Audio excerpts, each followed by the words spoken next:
She was 9 months pregnant and scrubbing floors.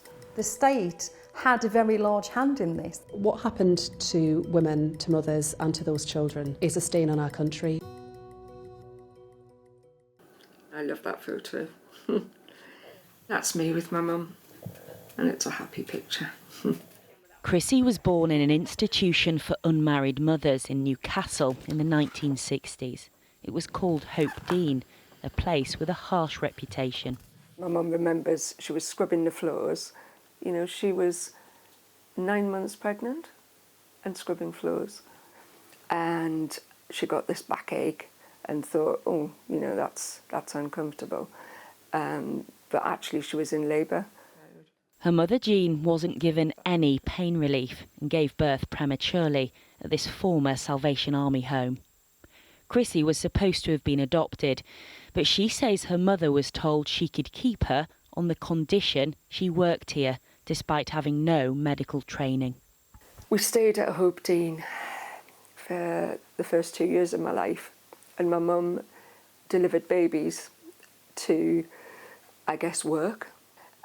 She would have been really empathetic for those women, and I like to think that she would have been incredible.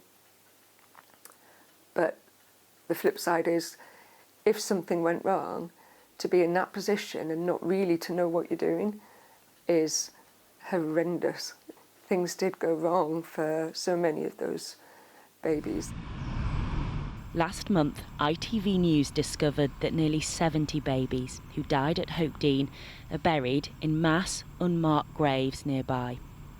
Chrissie contacted us after seeing our report that revealed allegations of neglect and cruelty at Hopedene.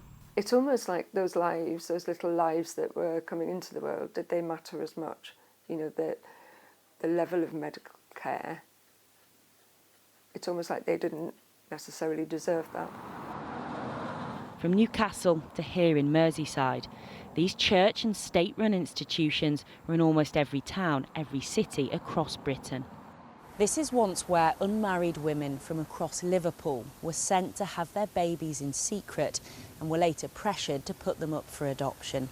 Successive governments have claimed they were never directly involved in these practices, but ITV News has seen official documents, public records, showing that 171 of these institutions, including this one, received some level of state funding. These forced adoptions could never have happened on this scale without government involvement. Author and mother Karen Constantine has spent years campaigning for a government apology. The state had a very large hand in this. The state was funding social workers, health visitors, housing departments, Department for Health and Social Security as it was at the time, as well as the homes directly. And obviously the churches are involved, but it was a very substantial, coordinated network. In 1978, Karen was 15 and pregnant and was sent to work in a laundry in Birmingham. She defied the odds and kept her son, but had little or no state support and was shunned by society. The neighbours that I lived amongst, it was an ordinary place that I lived, had a petition to have the council remove me because I was a single parent with a toddler. So that's what you're talking about. The true scale of this scandal is still coming to light. Our year-long investigation has discovered mass unmarked baby graves across Britain. I can hardly believe it, and if there's more babies in here. And allegations that disabled children were left to die, and that mixed-race infants were victims of appalling racism. You probably know that the child is very dark and that the chances of adoption are almost negligible. It shows that I was thought of as a problem. There is growing pressure on the government to apologise for its role in this scandal. Do you accept the state's involvement in this? What happened to women, to mothers and to those children is a stain on our country. What happened was an abhorrent practice, and my sympathies are with all of those affected. We've been listening very carefully to those who've been affected, engaging with them, and we will set out further steps in this area. Any apology will come too late for Chrissie's mum, who died in 2006. I think it would have meant everything to her to hear someone actually say, no, you shouldn't have had to go through that, and we are sorry. She never got over everything that she went through. The Salvation Army, which ran the home where Chrissie was born, says it is deeply sorry that some people did not always receive the support they deserved, and it was saddened to hear of these traumatic experiences. Sarah, how likely is an official apology? Well, there is no doubt that pressure is really building on the government. And just last month, there was this significant intervention from former Labour Prime Minister Gordon Brown.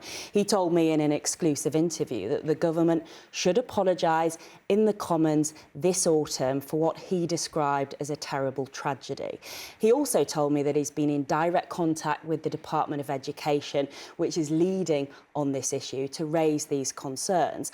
Now, England is an outlier here in all of this, because Scotland, Wales, Ireland, Australia, Canada, they have all apologised and in some cases set up these compensation schemes for those whose lives have been torn apart in some cases. And campaigners here see the apology as a start. What they hope is that it may lead to better mental health support, better counselling, better access to adoption files, and also help finding family. Because even after all this time, some mothers are still looking for their lost children, and some have already died, never knowing the truth. OK, Sarah, thanks very much.